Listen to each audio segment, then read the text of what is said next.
Welcome to the Real Deal Podcast. I'm Matty Marshall, and I'm pretty excited I'm not excited to announce the news that we got to talk about today, but I am pretty stoked to have Brandon Cornell from the Los Angeles Ironmen sitting in here, one of the young phenoms of the game. But we got some bad news to break for everybody out there. But before we get into the conversation, as with everything, the world rotates around who supports you, who gives you money to do things, whether that be your parents when you're a little kid, the government so you can go to school, or you working your ass off so you can afford a nice car. Anyway, in order for us to have this podcast, we have to have sponsors. So this podcast is brought to you by the new and redesigned Paintball.com. I got some sales going on right now, so help us support the podcast here by supporting the people that help us out. They got some sales going on right now by Rotor and R2 2015 i4 for a little under $300, $299.95. It's a savings of like $90. You can get any Dye Navigator, Explorer, or registered gear bag and get a free shirt and shorts, saving you $80. You can also get a graphic print rotor and an i4 for $249. Saving you like $90.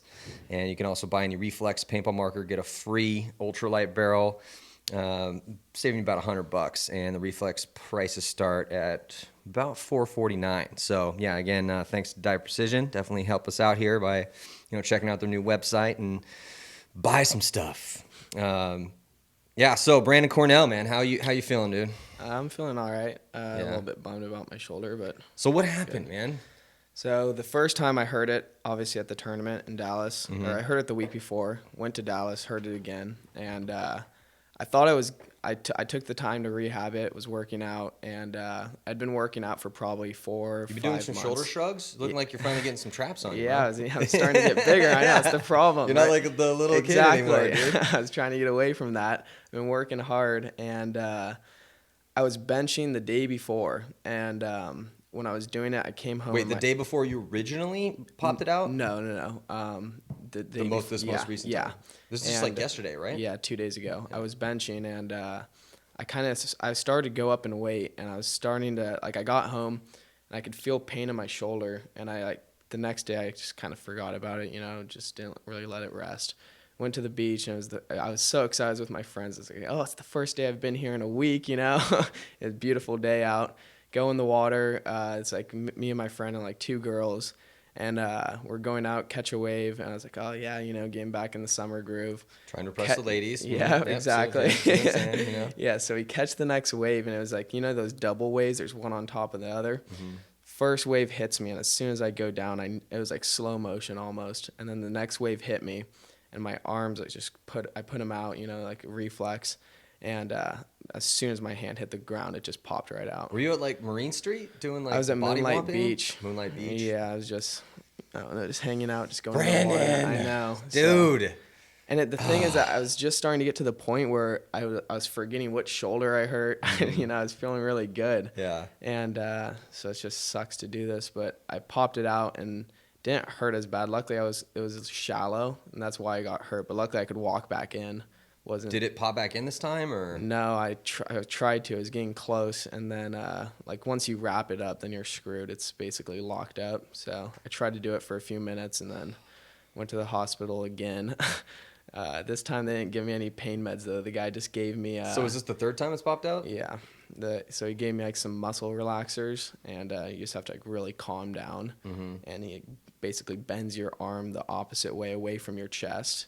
And so when you dislocate your shoulder, you want to hold it. It gets locked against your stomach. Okay, so just as like a public service announcement for anyone that may dislocate their shoulder in the future. This is how to do it. Yeah, since you've had to do this now a bunch of times. Yeah. I've seen a lot of guys, put their shoulders back in, dudes that have had reoccurring shoulder problems that never really took care of it. A lot of times they seem to lean down and put it in that way. Yeah, they bend over. That's what I've always over. been told. And I tried to do that, and that definitely, it doesn't hurt when you do that. So it's like the best way to, initially I always bend over and try to get it in. Mm-hmm. But for me, there's something weird with my shoulders, the way it pops out, I guess. And so basically what what you have to do is, for me at least, I have to bend it away from my stomach a little bit past your hip. So once it's all the way out, So like keeping your arm, well, you don't really have much. You don't have any control over it. no, it's just dangling there. Yeah. Well, actually, no. You can like move your fingers and stuff, but it kind of feels like it's just hanging there. And yeah, I think I just threw up on my mouth Yeah. a little bit when you did that. yeah. So he pulls it out, and it was the weirdest thing because the last time I was completely unconscious for it when he put it back in. And Did they just put you oh, down? it was way worse. This is a good one. This was at the tournament, right? Yeah, so the one at the tournament, go to the hospital, I'm covered in mud. Like, you can't even see me because it was Dallas. Yeah. And so these people are Sounds trying like a nightmare, These dude. people are trying to clean me off, and like, granted, I'm in the most pain of my life. Like, Yeah. this one was horrible. This guy's trying to wipe down my hand. I'm like, I'm screaming like, I'm good, Yeah. you know, don't wipe me Your down. fucking hands off of me. They're trying to pull off my elbow pad. I was like, there's no way that's coming off. You have to cut it. Yeah, cut it off. So anyway, they do that, and they gave me some pain medication. And so the funny thing was, but going into that match, like sometimes we take pre-workout before our games, and Marcelo so like usually he's the one who would bring it, and he usually puts a ton of pre-workout in for the team, filled it all the way up, and everyone gets about a sip or two, and it's basically like half a thing of pre-workout. It's nothing much. And someone poured water in the thing, and I figured that the whole team already drank it when I came back from warming up. So there's about like probably a quarter of a bottle of pre-workout. You drank off like a quadruple dose or like a 10 times took dose. 6 or 7 scoops of pre-workout. Jesus Christ, bro. I know. So there's like 3 minutes I go on the field, and luckily I look up. I was like, I need to get water or I'm going to throw up. And so I run back, drink some water, try to dilute it, go back out. I ended up playing. And I think that had something to do with them not being able to put me out. Like they had to give me like 4 times the amount. And then so finally once I was out, they You know, that might have something to do with, I mean, interrupt, but it just kind of piqued some of my memory. And I have to research, or I might even be able to pull it up real quick, but I read something about how it takes extra people that have red hair. I did read that. Yeah, it takes like extra. There's a different, there's something You different. know, like as a higher tolerance for anesthesia than other people. So that I might looked have had into something that. to do with it too. I don't think that was the case because this last time was completely different. I think I was just like, and I think I was in shock too. My blood pressure was extremely high, and so after they got it back, or the guy had to tied a sheet to my arm, and they couldn't get it back in from doing the normal way. So like there was like 2 guys holding me down on the left, like this is what I was told at least. 2 guys holding me down, and another guy put his foot up against the bed and started pulling it with a sheet. So they got it in. God. And so the thing was that it took my arm like 3 months just to get the numbing feeling to go away. And I think that was why took me so long to rehab. And this last guy was so gentle about it. And now I'm already like I could probably play in 2 or 3 weeks, but it's just that So that's the question now. You know, we were kind of Exactly. talking before we started a little bit. Surgery, no surgery. You know, anytime anyone ever asks me that question, I'm always, my immediate thing is, well, what does the doctor say? Yeah. And then have you gone to more than one doctor? So what did the doctor say as far as surgery or no surgery was concerned? So I went to the initial doctor, and we went over it, and basically the option was surgery if you want it, or you can try to do physical therapy. And so that was my first thing. I'd talked to a lot of people, and I'd heard some stories where if you do surgery, sometimes it doesn't work out the way you want. And I know like Alex Goldman, he had his, and for him, he didn't get surgery. He started working out, and he got really strong, and that ended up working for him. That's why he doesn't die with his left arm, because he's dislocated it so many times. So I was basically going to try to do that with my left arm and just start doing that. But I did this before Yeah. And it's your right arm? Yeah. Yeah. And that's like my main arm too. So I think it would be beneficial. I'm going to get surgery. It's just a matter of when I do it now. That's rough, dude. Yeah. Yeah. But I'm old, so I've had a lot of friends that have had shoulder problems. And most of the guys I know that have had surgery on their shoulders, it ended up being a beneficial thing for them. Like they went from, not being able to throw a baseball to being able to throw a baseball, or, having a shoulder that would come out all the time to, fixing it so that they could lift weights to make it strong enough. And Doesn't happen again. But you definitely shouldn't be bench pressing though, dude. Like bench pressing's terrible for your shoulders. I know. Well, yeah. I know, but you're young and I know, you think you're trying to- invincible until something bad happens to you, man. I know. Well, actually, when I do all those exercises, it's weird because everything's connected. So doing benching, doing that back for sure helped me a lot. So doing all of the core muscles actually would just tighten everything It up. just really depends on the weight, I too. shouldn't have been doing more weight. Yeah. That's the problem. Yeah, like maybe I want to give that a little bit more time. I know. But hey, live and learn, man. You know, Yeah. it's tough on your I don't first. think it was the bench though that did it. I just landed extremely awkward in the water. You know, you're going down, put your hands up above your head. It's basically like a Superman dive, but Yeah. So you said you called Shane up like immediately from, the oh beach. God, yeah. So basically, Shane Pistano. So that's in case our guys are unfamiliar with that. Shane Pistano is like, you know, the paintball legend that leads the ship, and he's, you know, like the older brother type, right? Yeah, So, yeah. So I look at my friend. I was like, oh, I dislocated my shoulder. Go get a lifeguard. He was freaked out. He runs up, grabs the lifeguard. I go up there, and it was pretty fine. I was in a little bit of shock. Didn't feel any pain, and ended up they didn't really know what they were doing. So I just told them to wrap it up. And so I walked up, grabbed my phone and stuff, and like all my friends are like checking out my shoulder. It's like hanging up way above, and I call my mom, and my mom's like, she's like, fuck, you know, like, sorry, am I allowed to cuss? you only one or two in the podcast. Okay, yeah, that was basically her reaction. Yeah. And so she was shopping with my grandma, so they're just like, all right, we're on our way, go to Scripps Hospital. Luckily, it was only like a mile away. And so I called after that. I was sitting around, and I gave my friend the keys to go get my car, and it had been like 10 minutes. I was like, where is he? Were you pissed that you couldn't get it in this time, or I'm sure you were, right? I was pissed at that, but I wasn't even worried about the pain or anything. As soon as I did it, I just knew that like I was gonna have to get surgery. That's basically what I was bummed about, and just I'd been working really hard for the Virginia tournament, so. I know, dude. That's the big bummer because the story from coming out from Dallas. Because as anyone that watched that point, if you haven't seen it, pause this, go and check out the Ironmen. Who are you guys playing in that game? Revo. Yeah, it's funny. The guy Revo. dislocated his too against me. I don't know if you saw that. We both had Wasn't our it the arms same- dislocated same at the point? same time. That's crazy, dude. It's insanely unlikely to happen. But yeah, so you know, you had that. It was pretty drastic when it happened. I mean, they had to, you know, like you said, take you to the hospital to put it back in. So then we were like, okay, is Brandon? I mean, you're young and you heal really fast when you're young. Yeah. So that's one thing in your corner.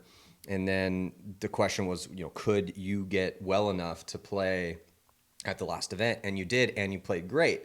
And the team played great. And that was one of the kind of overhanging questions in general for the year for the Ironman was if, you know, now that Marcelo left, can Brandon Cornell step up and kind of fulfill this promise that in the sense of, you know, promise being that you've been a highly touted guy for a long time, and it's like, how good are you going to be? You're already really good. You already can kind of hang, but you're not one of the top players yet. Still make some mistakes that you shouldn't be making with your level of talent. But given your level of experience, totally understandable. And that's just how it works, man. It takes time. But then you came back, you played good, team played good, and we were like, oh, yeah, dude, Brandon Cornell is going to be able to, you know, like rise up from the shoulder death and come back and help the team out. So when I got this news yesterday, I was like, I didn't want to tell anyone. God damn it. Yeah. Yeah, I've only told a select few people. So. Yeah, I was like, oh, man, that is so frustrating. But at the same time, I mean, look at the guys that have fought through injury and come back stronger. We already mentioned Alex Goldman. Yeah. Marcelo with his knees. You know, I mean, tons of guys have had these problems and come back and been a better player because if anything, it kind of, you know, lights that fire under you. Especially not playing for that long. Yeah. Well, that's one of the things I wanted to talk to you about that kind of is I just want to see where your head was at on it as far as like, you know, because you're 18 now, right? Which means you're going to heal fast, but also you're about to go to college. You're going to go Cal Poly. Exactly. You're a smart kid. You got a good future ahead of you. How do you see paintball fitting into your life in the short term and in the long term? You know, I mean, because I've seen a lot of guys that are really talented and could be really amazing, kind of not really fall off or maybe take a couple years back off and then come back. That's what CC did. Yeah, like so. But how do you see it playing out in your head? I mean, where's your head at right now?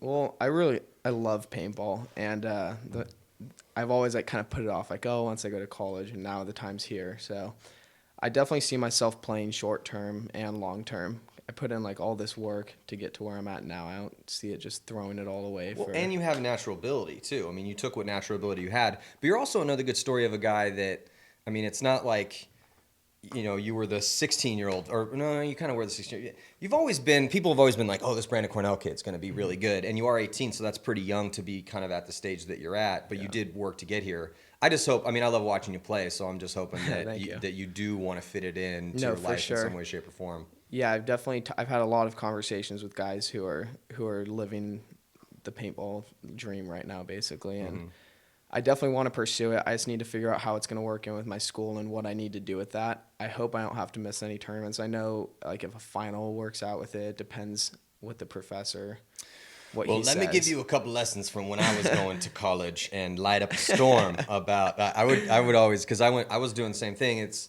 I went to San Diego State and got a degree, but it was a bitch, dude, because I was working and trying to fit in practices and tournaments, and it was definitely a struggle. But to me, the paintball side of things gives you kind of, we've talked about it on previous podcasts if you guys have listened before, but you get a very rich education as far as what the world's like and then dealing with people.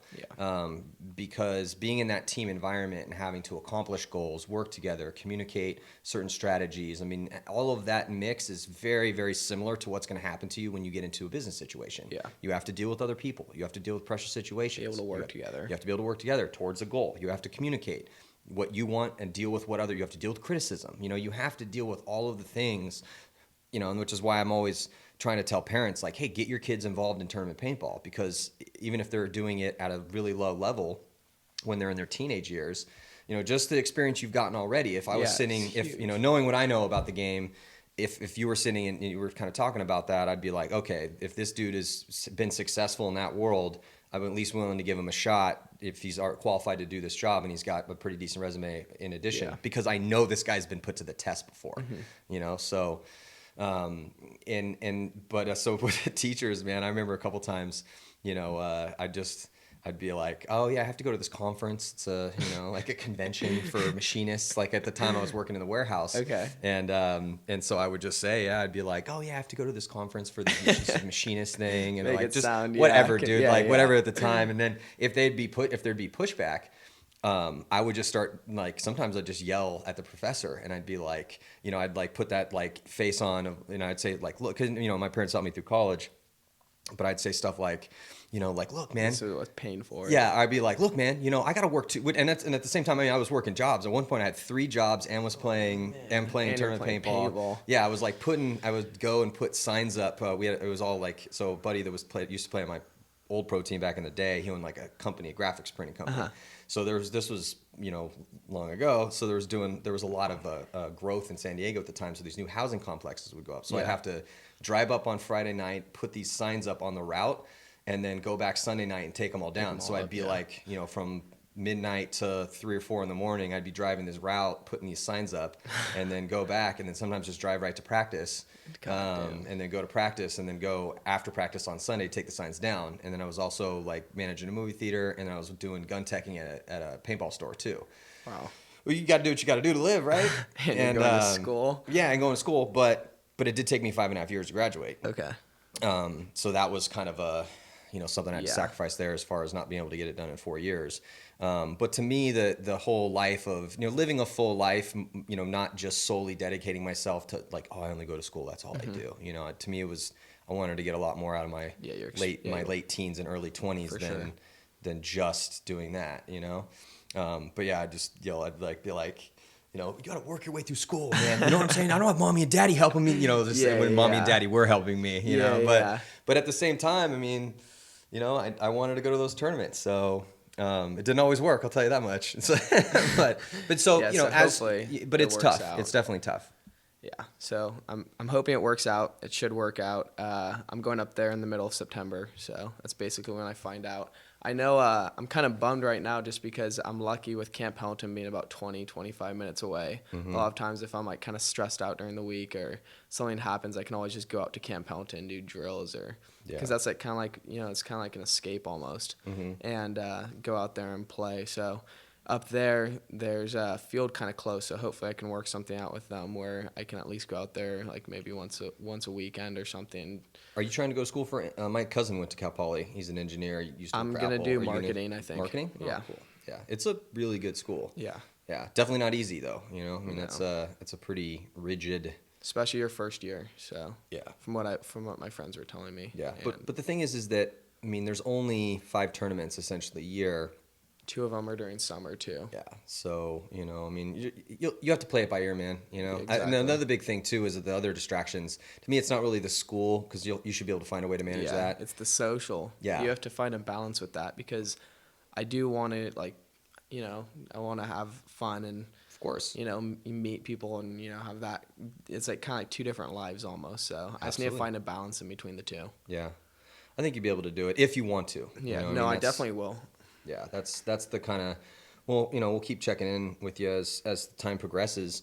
But let's talk a little bit about, I want to talk about how you got to this position and, how you kind of got started playing the game. I mean, how Okay. did you get to be one of the highest touted rookies in all of Yeah. professional paintball? Well, for me, kind of basically like everyone else, started for the birthday party with one of my friends, and So many yeah, times I hear typical, the birthday party. Let me yeah. guess, 12? 11. 11? Okay, 11. a little earlier. Okay, Yeah, a little bit earlier. Yeah. I was scared. I don't even think I shot a ball. I was hiding in a little ditch. And I think one of the balls bounced off the ground and hit me in the shin. I was like, it doesn't hurt. I started running around. And I was hooked, me and my friend Brandon. And we started playing every weekend. And played for about a year. Met one of my friends, Mark, Kid Ben. We found like a kind of little kids team. And there was at the old Camp Pendleton Park, there was this dirt airball field. I'm not sure if you ever played there, but we saw them playing and it was like, oh man, that looks scary. But Wait, the old school Pendleton? yeah. The dirt airball field. I think so. Did I ever tell you my Pendleton stories though? Mm-mm. Dude, I helped build that field. You did? Yeah, when I was I graduated high school at 17. The year I graduated high school, that summer, the original owner of Camp Pendleton was a guy named Before Sean? Before Sean. Okay. It's a guy named Russell Maynard. Oh, I didn't know that. Russell Maynard was kind of like a godfather of paintball back in its original days, particularly in Southern California. He was like, I think, either the first or second editor of APG. He was, a guy that was involved in try to solidify the rules and safety measures within the sport. Okay. He's an old karate guy, so he's like pretty bad. He's a great guy. He's, Okay. God rest his soul. It's actually interesting too because my mother, when she was going for MFA at Irvine, trained under his mother. He came from good stock. Good dude. So anyway, so he started the good dude, but he did kind of screw us on money a little bit that summer. But so basically we went up there and he was like, hey, I was able to get this land on Camp Pendleton and I need some guys to come up and help machete out this field. And Matty volunteers. Yeah, and I'd been working at the Borderland Paintball Park, which is now defunct. But So that you was already like knew basically. yeah, I've been working there since I was for 2 years essentially. And so me and a couple, Davey Williamson was one of them, and another buddy of ours. We spent most of our summer during the days working for Russ, going up there. And when we got there, it was just a field filled with just brush and reeds. That's perfect though. Yeah, and so we just literally carved, we looked at it and we're with Russ and the 3 of us, and he was like, all right, Let's get started. I think the field should look this way. And then we just get breakfast, drive up, he'd drive us up there, and we'd get a machete and a bottle of water, and we just head out there and start. That's honestly so cool. And that's how so that's how we first built the very first Camp Pendleton paintball park. I did not know that. That's Yeah. really sick. And it was dude, there was snakes up there and all sorts of crazy. Yes, I've been crawling through the bushes, turn a corner. Oh God, run! One of the most athletic things I've seen anybody do in my entire life was so Davey Williamson's used to play for Excessive and Dynasty, legendary pro dude, Ironmen. So you remember Davey, right? Yeah. I don't know if you're old enough to. Because he retired a couple years ago. He retired basically when I first started. Yeah. But yeah, I've played with him a few times. So and now he works for Valkens. He's still around paintball. Anyway, so. And Davey was always an athlete, dude. He's a beast. He played, both ways in football. In high school, was all league at 155 pounds, playing linebacker. Athletic dude. And so we're out there, and it was lunchtime. And so I get a call on the radio, hey, come in for lunch. I'm like, okay. So I start walking down that, one of those. Do you remember the old school Pendleton, right? And the two dirt roads that would lead in. So I'm leading to the closest one, the one you would normally drive in. Straight one. Yeah, I'm just walking up that one, and I'm like, where the hell's Davey? And I see Davey's been cutting this path in the reeds for hours, right? Oh my God. So he's built this pretty solid path down. like that's the back end of one of those fields. Uh-huh. So I'm like, hey, Davey, lunch. And he looks up at me, and he's, probably 40 or 50 yards away. So I'm like, got a clear view all the way down this little path of him. And he's like, all right. That So he's been carving? That he's been carving. Okay. So he stops hacking, turns around, and starts walking towards me. And I see him like step, and because Davey hates snakes. And I don't give a shit about snakes because I grew up on a canyon, so I dealt with snakes from an early age. So, so I see him like, I don't know how he did it, but I swear he stepped and like pushed off of the thin air and then jumps in the air like over, like using the air as like a pivot point. I'm like, and it must have been some weird kind of like visual mirage or something from so far away, but it looked like he planted on an invisible box and jumped off the box and then just starts running towards me. It's crazy what your adrenaline does. Yeah, and he's just running towards me, gets me, so I'm like, dude, that was awesome. Why did you do that? And he's like, there's a big ass snake back there. Oh man. Yeah, so I'm like, oh really? So go over to inspect it because we can't have rattlesnakes out there while we're working, man. And there's about to be hundreds of people. There's tons of them out there. there. Yeah, gonna start playing on this field. So I don't like killing stuff I don't need to kill, but if it's gotta go, it's gotta go. Yeah. So I roll up there and there's this huge snake, but it's pretty covered by the felled reeds. So I can't see its tail and I can't see its head. And I can see its markings a little bit, and I'm like, man, that looks like a rattlesnake, but it might be a gopher snake. I can't really tell. And so I'm like, well, better safe than sorry. So I kind of look at kind of where I think its head's gonna be, and then just whap, just like lop its head off and pick it up. And it's this like, no, it wasn't a rattlesnake. It was like a 5-foot huge, like maybe gopher snake, but it was like a massive, like the biggest gopher snake I've ever seen in my entire life, dude. It was huge. That guy's been out there for 20 years. And then Here comes Matty. And then I felt bad that I killed this thing that was, relatively harmless. I mean, you still don't want to get bit by one of those things. But better safe than sorry. But it's not a rattlesnake. Yeah. Yeah, we used to have this little shotgun that we called the snake charmer when I was working at Borderland.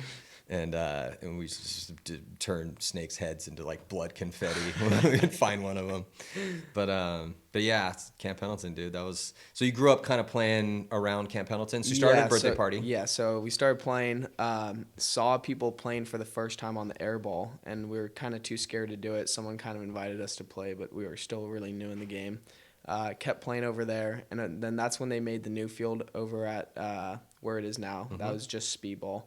And me and my friends drove over there a few times. We'd sit in the car, too scared to play, and would always go back to the other field. We were only like 12 at this time, maybe 13. And then we started playing, and we would just kind of play with each other. And we did this team called the Marine team. And I played on the Marine team. Yeah, so we played for them. That's like Glenn Takamoto came out and was helping us, did clinics and things like that. So we did that, and then we ended up meeting up with an organization called the San Diego Pirates. They're still around today. They're a Division I team. And they actually helped us a ton. We were pretty rough at the time, and us kids merged with these two people, Nikki and Fran. I'm not sure. Yeah, you know them. They come out. Love Nikki and Fran. They come and help us out now, still to this day. And so we met up with them. We made a team, and we were like the Division IV Pirates team. And we had a lot of promise in us, apparently, from what people say. And so we played really well, and I think we got second place a bunch. Finally won a tournament, and Mike Himman kind of noticed us because we were playing in his league. So he started helping us out, and then started playing with them. The Pirates brought us up to their Division II team at the time. What year was this?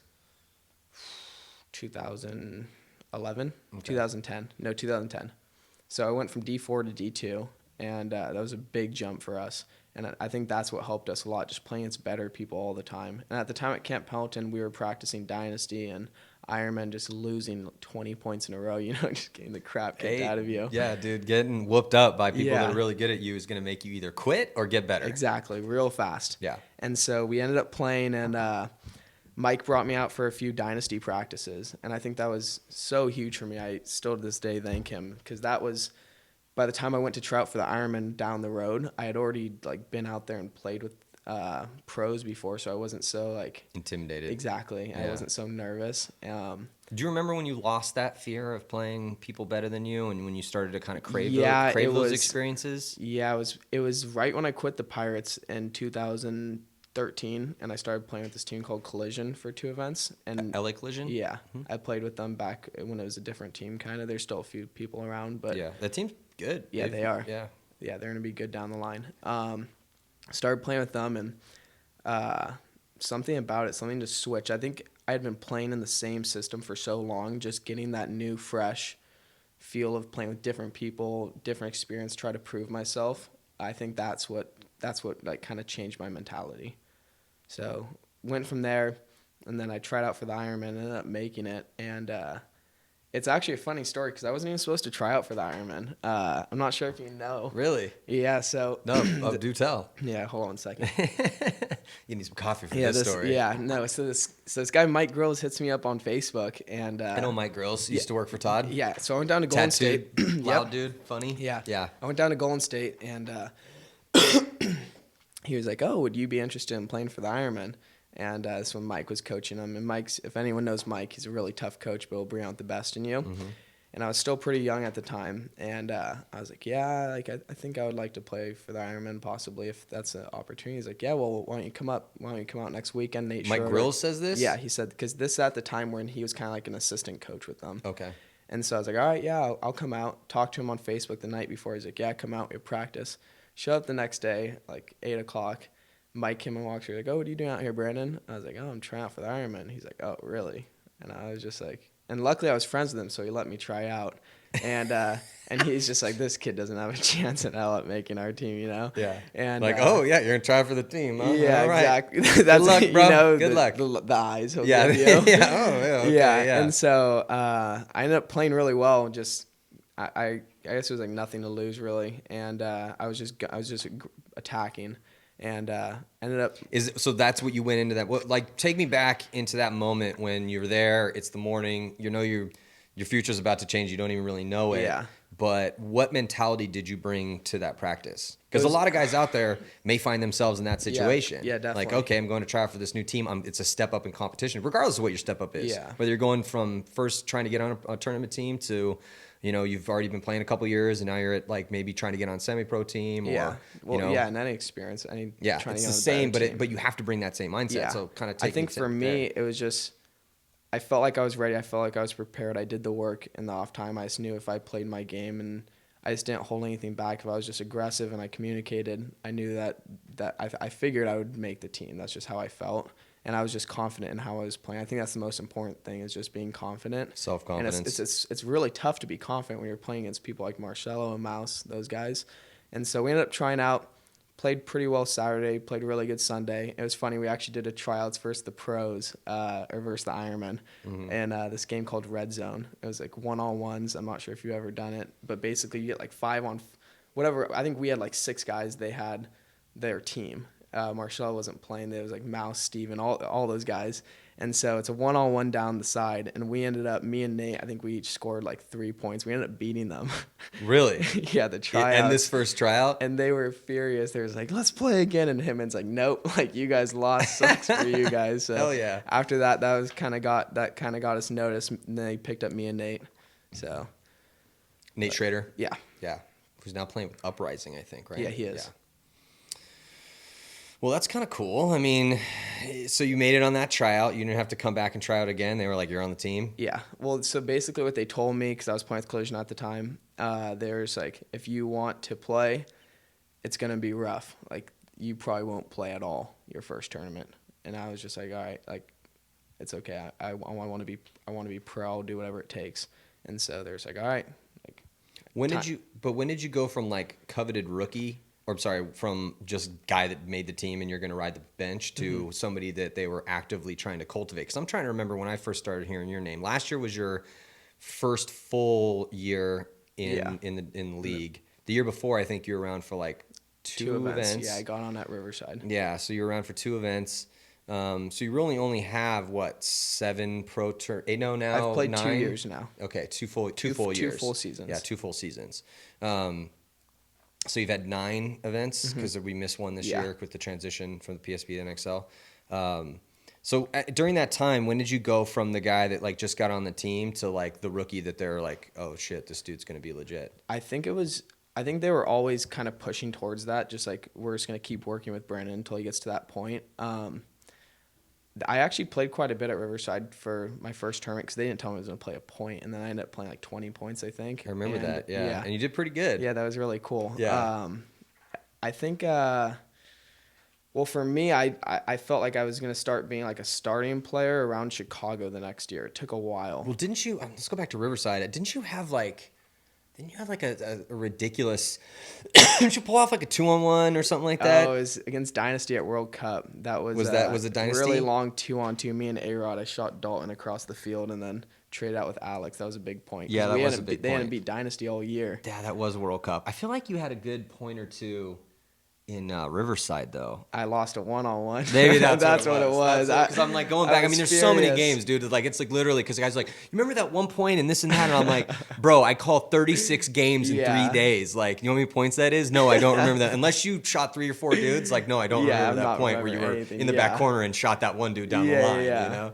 But I was going back and I was like, dude, I'm pretty sure I remember something happening with you. Because one-on-ones are supposed to be my thing. Yeah. I practice one-on-ones more than anything, and I lost that one. I lost one at this last tournament. It's just, there's nothing worse than losing a one-on-one. Well, it's tough, especially if you feel like you're a good one-on-one player, because not everyone's a great one-on-one player. Yeah, you know? I practice them a lot, and after I lost to Chad George, he played it really well. He did a great job. Well, dude, I mean, Chad George is like... Yeah, he wouldn't even shoot at me. He would just pop his head up. Dude's got like 10 years of top. experience on you, bro.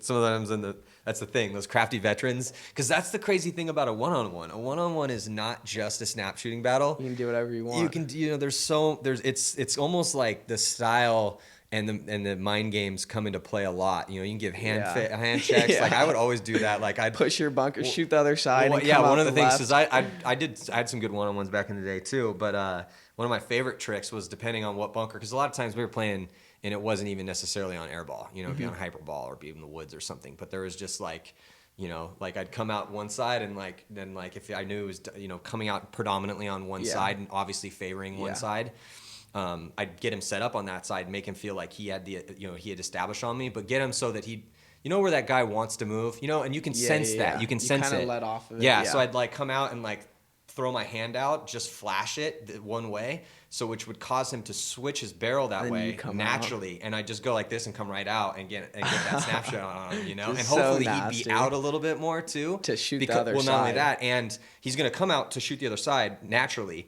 And then also he's thinking about moving because, you know, depending on the situation. And so hopefully I'd have as much of his body giving me as much of a chance to hit that shot as I possibly could, because I have a pretty good snapshot. So just stuff like that. But like if you're not thinking about that sort of stuff, you know, if you're like, okay, just win this snap shoot battle. Come on, just get this snap shoot battle. Like, you know, that's one-on-ones are a tricky thing. So, and Chad George definitely has some tricks up his sleeve, so I could see.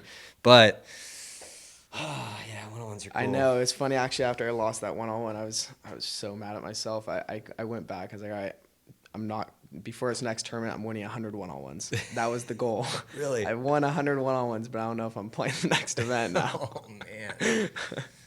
See, if we had just a one-on-one tournament, you could probably still play, because it's not like you're diving in a one-on-one situation. Yeah. So let's go back to the shoulder a little bit. I still want to kind of check and get the rest of the history. I mean, you're only 18, so it's not like it's like I got 10 years of history to tell. My dad, he actually used to have some shoulder problems too, so I think that might have something to do with. That's like Kirill. Kirill, you know, blew his Achilles tendon out. His father had also had Achilles tendon problems too, so he had mentioned that when I was talking to him about that. But he's, you know, it's another guy that fully recovered from that. He's back to normal. Dude, talk about. I mean, there's a couple injuries that are potentially like life-altering, career-ending injuries, and a blown Achilles tendon is one of them. Yeah. And he was able to come back from that. So, you know, I mean, shoulders suck because you need it to do everything. But I don't know. So so surgery, no surgery. So you're gonna go get a second opinion? Yeah, I'm gonna do it next week. I'm like 95% sure I'm getting surgery though. Yeah. 99% sure I'm gonna do it, because you can just. I can't explain it, because maybe only people who have had this know, but you can just feel that there's something different. Even when I was getting close back to 100%, I could just feel and just like the pops in your shoulder. I don't know. I don't want to live like that for the rest of my life. Yeah. Yeah. And especially when you're playing, especially in paintball, because for me, I felt like instead of playing 100% to the game, 10% of me was always focused on my shoulder, like on a move that I would make. I couldn't dive, so I can't fully just go all the way in. I have to do like a hip slide because I can't dive. Yeah. What's the recovery time on that particular surgery? It's like 4 to 6 months. 4 to 6 months. Yeah, That's what I was thinking. I don't know. CC was telling me because CC did it too, and he was saying that he was playing in about 3 months. But well, you're super young too, man. yeah, I mean, I if you feel had like I'll done that, recover fast. yeah, for sure. I mean, have you ever had any sort of major surgery injury before? I mean, I had a hernia when I was a baby, but that's about it. So no. Yeah, but you've been put under before. Yeah. Oh, you had to get put under for my shoulder. Yeah. But that's about it. That was the first serious injury I've had. So a lot of people are scared of like the anesthesia process. I was excited. They told me they were doing it. I was like, oh, I've always wanted to see if I could stay awake during one of these, and I did. Oh man, well, at least you got that mentality though, dude. Yeah. Yeah, no, but I remember when I got put under. It was funny because right before the guy or I asked the guy, I'm like, because no one had told me up to that point. So I asked him, and I'm like, hey, what does this feel like? And he looks, and he was really busy and stuff, and he just looks at me, and he's like, and he stops for a second. He looks at me and just kind of goes, most people find it to be a very soothing experience, and then goes back to being really. Then I was like, oh, okay, and calms you down. Yeah, dude, and sure enough, it was just like, yeah, you just don't even realize. And you're you go out. to complete oblivion, like complete and utter oblivion. Yeah, I remember waking up and just having my arm in a sling, and there's like, if you can walk, you're out of here. I was like, all right, yeah, hop up. Did you have any problems when some people kind of have bad reaction to the anesthesia when they come back awake? But I didn't have any. I didn't. I thought I was completely fine. Apparently, I wasn't. I was back at the hotel talking like super slow. I told my team, I was like, I'm good to play tomorrow, guys. Shane's like, no, you're not. I'm fine. I'll be totally okay. Yeah, Brandon, you can't even form coherent sentences right now, dude. I was like, no. Everyone was staring at me. We were watching the 187 game because that's who we were playing the next day, and I guess I looked like I'd been taking pills or something. I looked horrible because everyone kept staring at me the whole time. I was like, what are you guys looking at? But, oh, man. So 4 to 6 months, you're saying? And so almost 90% positive. God, it sucks, dude. Because you guys were looking good, too. But you know what, though? Even without you, the way that the team... I was really impressed with what the Ironmen did at the Great Lakes Open. Because I think they're going to be... No matter what happens, the Ironmen are going to be a contender. I think that a lot of the players are stepping up. Al Fernandez, he played phenomenal at this last event. I'm not sure if you watched him play too much. Especially when you play in the back, you don't get too much credit. But guys like that, he really had a big tournament. He played phenomenal back there. So I know he'll do good on the Dorito side or back. And if I am able to play, hopefully I can do that. I was talking to Shane. He was saying maybe only play right side because like sliding with that side's really easy. So I'm not sure. Maybe I'll play this event, get surgery after. I haven't made up my mind yet. Yeah, well, again, consult with the doctors, Yeah. But with that lineup on the D side, because you were, dude, I really like the way CC plays, man. I think he's quick, he's little, plays aggressive. He understands the game too. He's a smart guy. Would you think would he play the one over there, or who's gonna play the one? I think on the D Danny side? Ibarra. CC, because you guys have been he'd been over there a lot too. CC's been trying to play the back center. He thinks he's a back center. But yeah, exactly. Why does everyone do that? No, dude? CC thinks he's a back center player. Every chance he gets, he wants to be. I remember telling Mouse that same thing. Like, dude, get your ass out of that back corner bunker and get up the field, bro. Put him in the like, snake. You did not you did not become paintball famous by like playing peekaboo from the back corner bunker. Like, get your ass in the snake. So I think Danny Ibarra will be over there. Hopefully I'm playing. CC can obviously play the one. Danny Nealon, he's been playing both sides, so he's definitely I went up there 2 weeks ago and he was looking really good, so that was good to see. Are those all NorCal dudes? I mean, I know CC's originally from here, but then moved to Santa Barbara. Yeah, everyone but me, CC, and Paxton are all royalty guys. Yeah.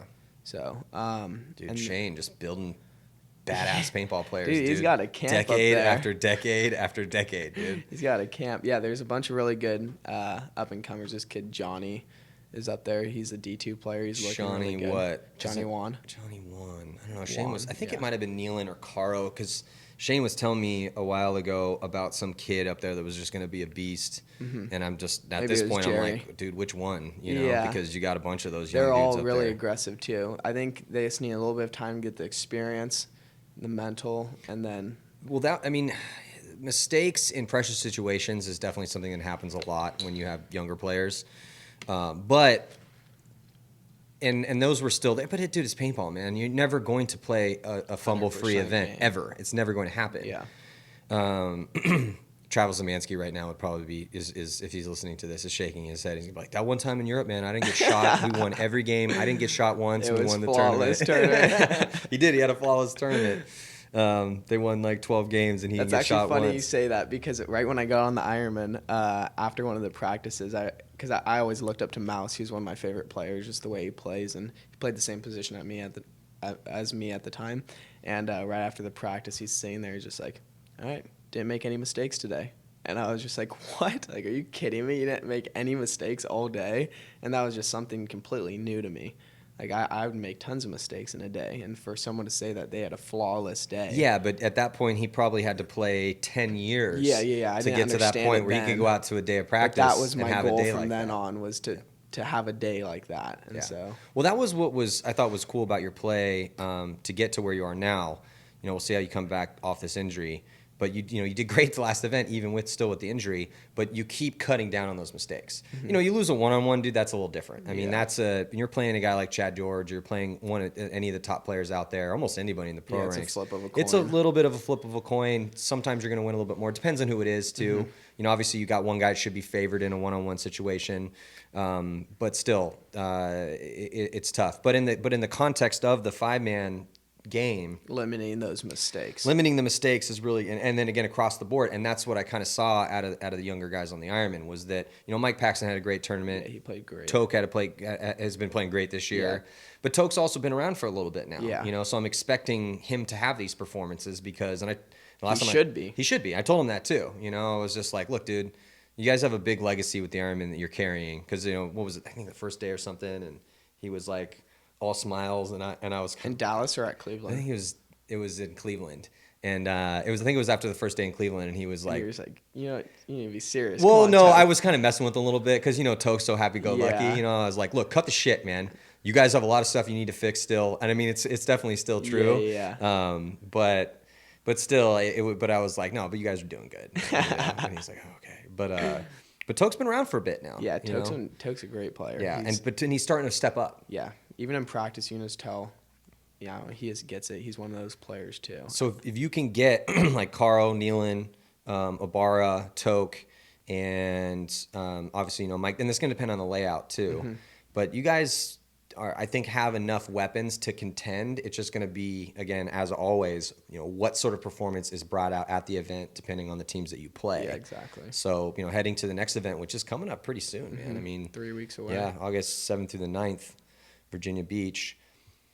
And yeah, I don't know. It sucks. I'm still kind of reeling from I'm sure you are. So honestly, because you got a great story, man. You're only 18. You're like, had this gnarly. I still think I'm going to be playing, honestly. Right. Well, I'm just saying, dude, you got a long career ahead of you as long as you don't completely destroy your shoulder. So, I mean, you might want to think about erring on the side of caution here because you do have a good future ahead of you. Mm-hmm. Again, obviously, trying to weave in that college experience as well too, which is going to be and then tough. What to do after that? Yeah, it's definitely something to think about. Yeah, I know, man. I have no idea what I want to do. What do you want to do? I don't know. The more I've thought about it, I love playing paintball so much, and I just get so much joy out of it. Maybe I'd like to do something within the industry. I don't want to get too burnt out on it. I know some of my friends who have done that stuff, it's too much. So I'm not sure. I would like to possibly do something within the industry just because I love it so much. But I don't know. Maybe work for like a sports company, or I'm not sure. So you're doing marketing? Yeah. Yeah. I mean, there's, dude, there's so many different possibilities of stuff you could do. And then also, a lot of times as you're going through college, you may decide to change, like I changed from business administration to English just because that was kind of more of like what suited you better. Yeah, suited my talents, and as far as like following my passion. I just remember sitting there in a statistics class and I was just like, this is not you. Well, I had to like drive, so like, cause at the time I was a manager at a movie theater, and it's funny you say get burnt out on paintball, and then I ended up coming back and have many incarnations throughout the years. But when I was working at the field in the store, I'd kind of gotten burnt out a little bit of like, that was it. Like go to work. I mean, I had like an awesome social life too, but as far, I'd go to work at the field on the weekends on Saturday and then play on Sunday and then go to the store 3 or 4 days a week Yeah. and then do that. And I was like, dude, I just want to like get some other experience. So I started managing at a movie theater. So when I was your age, essentially, I already had management experience in dealing with, inventory and making sure that I'm counting, on the day of a movie that would come out, there would be hundreds of thousands of dollars you'd have to count in like a week period. Wow. So I was used to dealing with like that sort of stuff. So I was thinking, with this experience, like, I'll get a business degree and I'll be able to go into that, but just hated it, man. Like and I remember driving back through tracks. I have to go home and then drive back through traffic to go to my statistics class. And I'm just sitting there in statistics class and I'm like, dude, this is the most boring shit I can possibly imagine. And then I took a writing class and was good at it, so I just decided to do that. Yeah, well, because like my sister right now, she's up in San Francisco. She has a sick job. She works for LinkedIn, and it's awesome for her. But I hear what she does, and it's just that's not me. That's not what I would want to do. You have to take an hour bus drive to work. It's just. But at the same time, you also have to. This is another issue though with kind of the younger generation is that, yeah, dude, you gotta clean fucking toilets sometimes. You got to do shit you don't necessarily want to do. But just because you have to put your pay your dues and work whatever job you have to do, at the time to do what you want to do, and slowly but surely work into that. That doesn't mean don't shoot for the stars. That doesn't mean don't try to do what you want to do, and you don't have to be miserable in your day to day, like that shouldn't have to be your lot in life to just completely accept whatever shit pie you have to eat because, you got to be strong and like work and this and that. And it's like, yeah, you do have to be strong. You do have to work. Have to be bad, it doesn't have to be it's abject misery day in and day out. You don't have to torture yourself. So, when I'm talking to younger guys, it's like, yeah, be prepared to work your ass off, but hopefully you're working on something that you enjoy doing. Yeah. I remember before my grandpa died, and I remember my parents, it might have his 50th wedding anniversary. I can't remember the exact date, but it was a couple years before he died. And I was like, I sat him down and I was like, I was old enough at that time to understand, and I got past that young, arrogant. I'm sure I was still stubborn and arrogant, but I got to the point where I tried to talk to as many older people as I possibly could, and not just grandparents, but like my aunts and uncles or like older dudes or just anybody that had more life experience than me. And I was always asking them questions like, what should I read? What should I watch? What should I do? What do you think about this? What do you think about marriage? What do you think about love? What do you, how did you get to be successful? Because my grandpa was really successful. He's an engineer. And it's funny because like in my family, you have engineers and then like teachers and artists. There's like a split.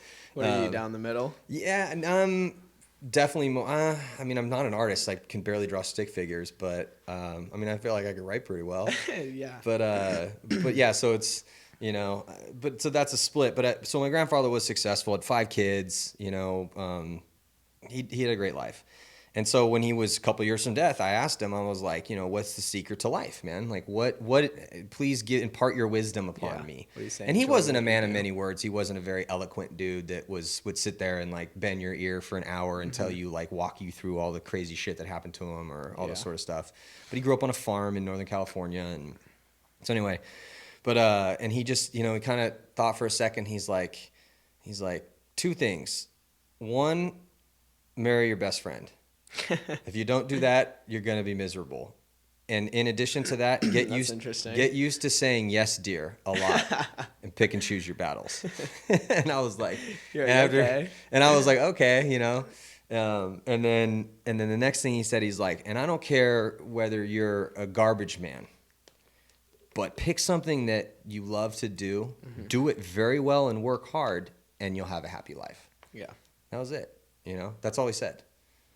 And I was like, sat there and thought about that one. Yeah, well, I was like hoping for a little more, I wanted like the Rosetta Stone to life. But now as you grow up, it's like, sometimes the simple advice is the best advice. Yeah, marry your best friend, get used to saying yes, dear, which basically means like, marry someone that you're not going to be at war with all the time. Get used to saying yes, dear means get used to compromise. Yeah. Don't always try to force your way upon everything because it's not always going to go your way. It's not always going to go your way, particularly with your significant other. There needs to be a give and take. And then pick something that you love to do it well, and work hard. That's it, man. That was a pretty succinct view of like having a great life, right? So, when you're kind of sitting there like wondering what you want to do for the future, is that don't put too much pressure on yourself, right? That's why you have the luxury of, at least in this society, if you can go to college, You have an kind extra 4 years. yeah, you do. You have a little bit of time to kind of figure out what it is that you want to do, you know, and then train up to do that. And another thing that's kind of scary about college, because it's so expensive, is that it's like everything that you know about your trade is going to change by the time you're graduating college, particularly now, you know. So, you know, try to stay abreast as much as you can, get internships, abreast of the changes within that's that another sort of thing, stuff. is doing internships with paintball, trying to figure that out. So a lot of stuff to do in these next 4 years. But like you were saying with your grandpa, usually I don't talk too much about this, but I think this could be beneficial to possibly other people listening. My dad passed away a few years ago, and I think that's like a big thing that changed me. I think that it just makes you like realize that you want to do something that you love, you know, like at any moment that could just disappear, you know. So I think that's one reason why I've stuck with paintball and why I will, is just because like I realize that, you know, you're not gonna be around forever, and do something that you love, you know. It's not all about money. So I think that's the most important thing for me, at least. Yeah, I totally agree. You know, sorry to hear about your pops. It's always tough when you know, can't imagine losing parents at a young age, but that ages you very quickly. And it also does give you an appreciation for life. Yeah. You know, I think that's another thing too, is that you do kind of get roped up a lot of times in the day to day and kind of cease to have that childlike ability to appreciate and wonder about how amazing everything is. You know, like when kids are young, they're just picking everything up, putting everything in their mouths. They're just like constantly astounded at the magnitude of life. Yeah. And then over time, you're like, okay, yeah, this is a cup and this is a table. And you kind of You just lose get that, codified into this is how things are. And that's how I think a lot of times people cheat themselves out of the full richness of the life experience, is by becoming stuck in their ways, refusing to want to see other people's opinions about things or empathize with other humans. And also just enjoy your time, man. You know, whether you get 30 years or 90, it's in the grand scheme of things and not even a blink. Yeah. You know, so. Well, I think going back to what you were saying about one of the reasons why I got to where I was so quick, I think I was thinking about saying this earlier. I decided I wasn't going to, but I think it'd be beneficial. I found a lot of like just going out to paintball is kind of like my oasis. I would go out there and I would just play all the time. And then after my dad passed away, I was just out there every weekend, and that was just kind of where you go, and you just don't really think about anything else, you know. It's just what's going on during the point. And I think that is a huge reason of where I am today. It's just because I worked really hard. I started playing like 4 times a week, you know. It's just where you can go, and it's just where you're comfortable, you know. I think that's a good point, because I think a lot of people find solace and it's almost like a physical meditation in a lot of ways. Sure. You know, my term for it is adrenaline zen, because I really feel that by kind of getting out, using your body, going and participating in this other world, and the people you meet out there too. Yeah, because that's the thing. You go into this world and it's like a completely almost self-contained thing, away from everything else, away from the main stream of life. You know, your constant day-to-day bullshit that you have to deal with. Yeah. And also just the way that the mechanics of how your brain works when you're in those moments within and this is why I just think that paintball is, and why I work and do what I do instead of doing something else, is because I do feel that paintball is an incredibly positive force in a sometimes increasingly negative world, you know, where it lets you exercise the demon that exists within you. Yeah, you know, that you can't do anywhere else. It forces you in a lot of ways to both harness your ego and check your ego at the same time. You are, you know, that's why baseball is kind of an interesting sport. It's not quite like paintball, obviously, but it's a humbling sport. Yeah. The best of the best are successful 3 attempts out of 10, which breeds humility into you, you know? Same thing with paintball, you know? I mean, you're going to lose so much more than you win, particularly if you're trying to get better. Like you said, you'd have to go out and play points and lose 20 points in a row, not win a point. You may go a day without literally winning a point. Yeah, we used to practice the Ironmen, get bunkered 5 points in a row. Yeah, you're getting, you're getting skull mashed 5 points in a row. But but through that physical exertion, through that pain, there is this kind of window into this almost beautifully peaceful state. You know, it's funny because I remember I remember this long ago, but my buddy's now a cop, good friend of mine in high school, and he was, you know, he asked me, because I'd got, when I found paintball, like I've stopped playing all the other sports that I was playing, at least like competitively. You know, it's the same with me. And because I just love paintball so much, I thought it was such an amazing thing. And so and I remember he asked me, he's like, what is it about, what is it about the paintball? And I hadn't really kind of wrapped my head around what was special yet about that. I hadn't had the 20 years I've had now to kind of reflect on that and figure out, talk to hundreds of other people and figure out what they loved about it.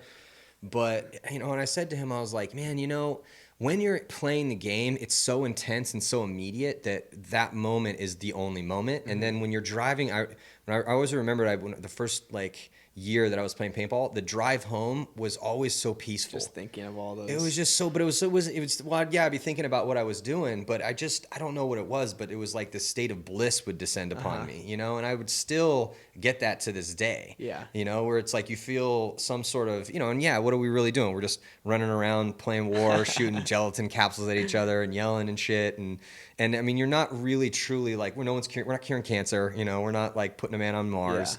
But it does kind of give you this kind of sense of, and haters would say a false sense of fulfillment. But fuck that, man. Yeah. It really is, I think, a positive thing because, human beings, when you look at human beings' happiness, a lot of happiness exists when it's, revolves around putting in some sort of effort, achieving self-mastery, which I think paintball can be a tool for self-mastery, and I think that you can take those lessons to the rest of your life because, when you're in some intense argument with your team about whatever it is, or, when you just got shot 30 times and bunkered or whatever it was, it ratchets the volume up so much in your mind because of the chemicals of how our brains work. Yeah. You have so much adrenaline going in, and then when you leave, you have all that dopamine. And so, but it just turns the volume down on the rest of life. So if that dude cuts you off, you could give two shits, dude. Exactly. You don't care, man. You just let it all out. You let it all out.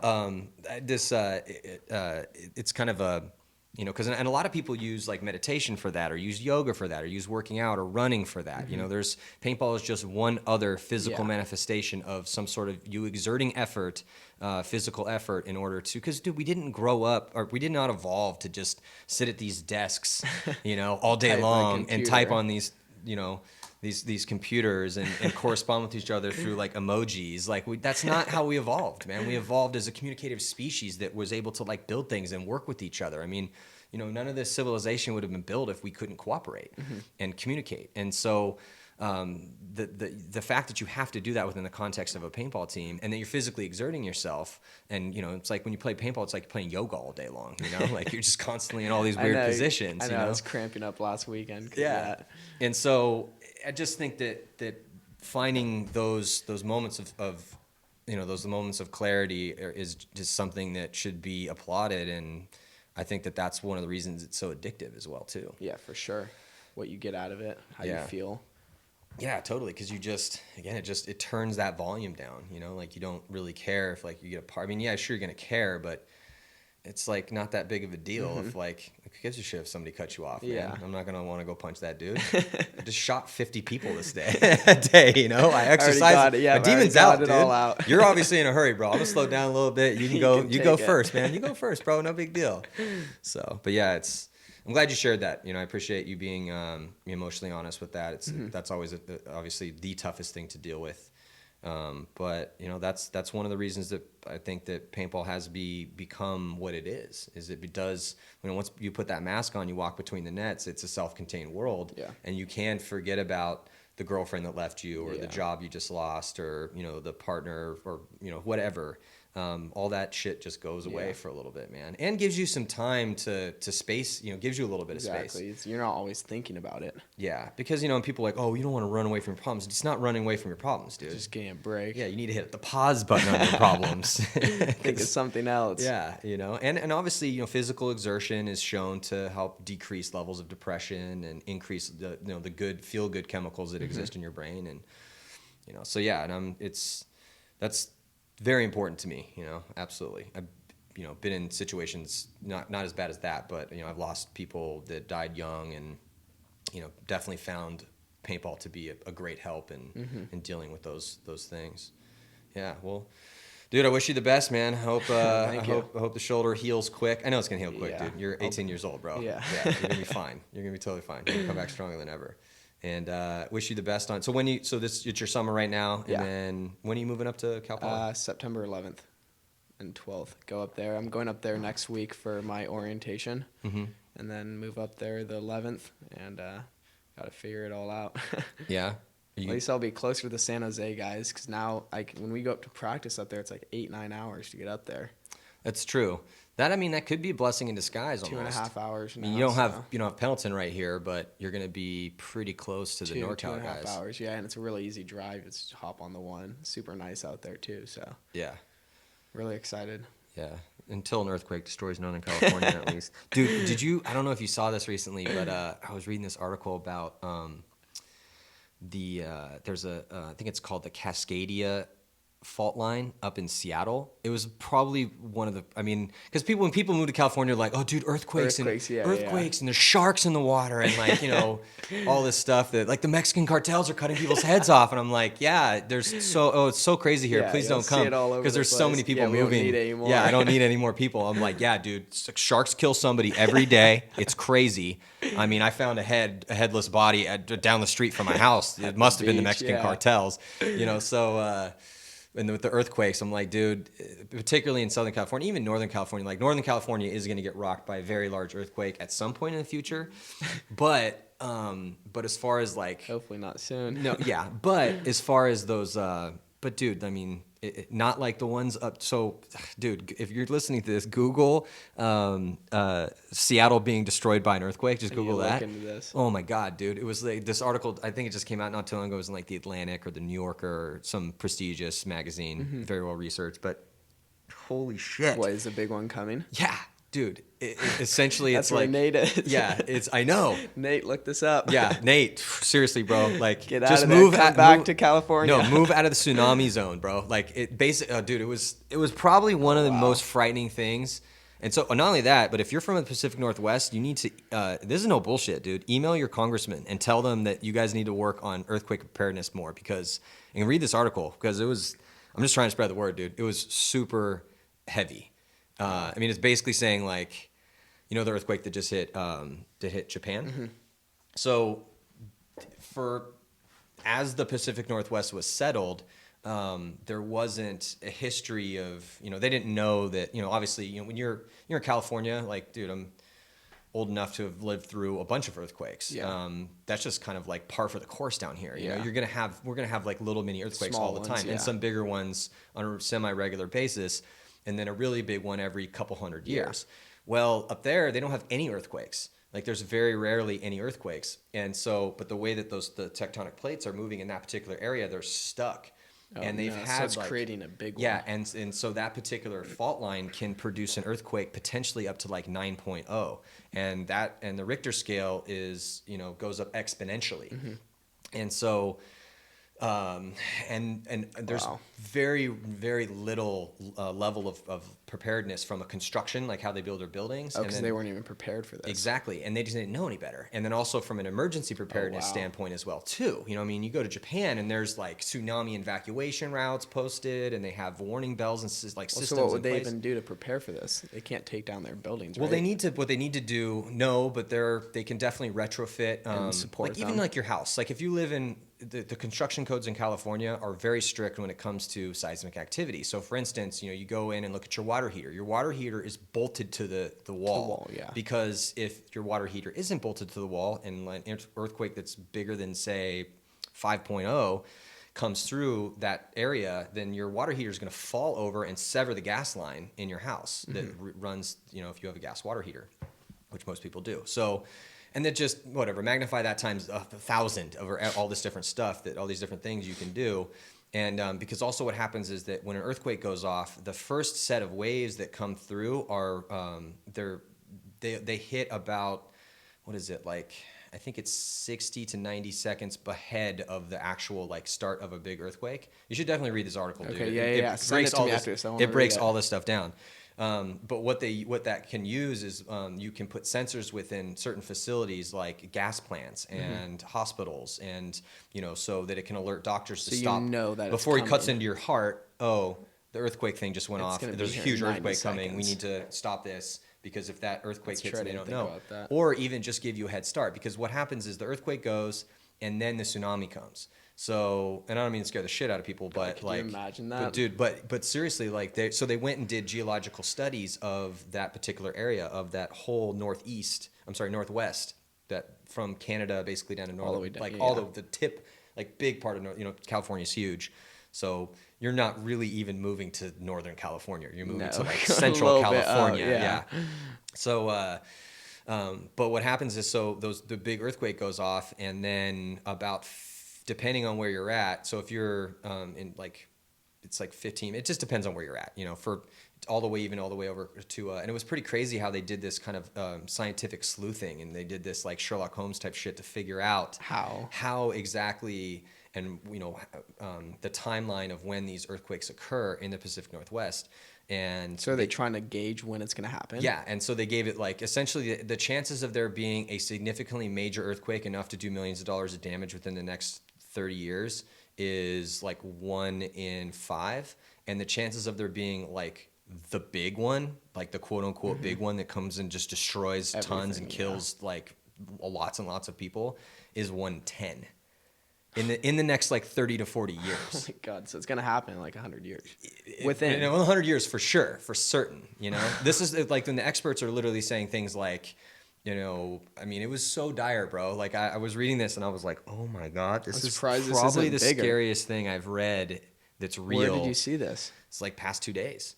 A couple people had posted on Facebook, like, if any of my friends in the Pacific Northwest, you have to read this. It's a real article? Yeah, it's like I need to check this out. This isn't on like Earth News, like .net, or like conspiracytheories.tv. No, this was on like the Atlantic or the New Yorker. Oh, wow. Like this was like a legit publication that doesn't put bullshit out into the world. Like, especially something like that. Yeah, exactly. But I mean, even at the end, it's like seriously, like because if they can plan a little bit better, then they can save a lot of lives because there's be prepared. Yeah, I mean, they're basically saying that everything west of the 5 is going to be changed and altered permanently. Like, and that's including the towns of like a lot of Seattle and like, I mean, like major, huge millions. We're talking about millions of people here. It was crazy, bro. It was insane. It just made me think of that because I was like, earthquakes. Oh my God, I want to tell everybody about this. Need to talk about this. Yeah, story. no, it was pretty crazy. But yeah, I'll send you the link, dude. Okay. Definitely check it out. I want to check that out. Yeah, but yeah, well, again, dude, appreciate you sitting in here and thank you for having me on here. Thanks for listening, guys. Thanks for listening. Thanks for tuning in to the Real Deal Podcast. Again, please help out our sponsor, Dye Precision. Check out their new website. Got some sales going on if you want to pick up new rotor, new goggles, or a new gun. And yeah, looking forward to the next NXL event. It's going to be going down August 7th through the 9th. Yeah, as always, man, I have no idea what's going to happen, dude. Yeah. Nobody knows but the paintball gods. So yeah, thank you guys, and I will see you guys next time. Peace. Thank you.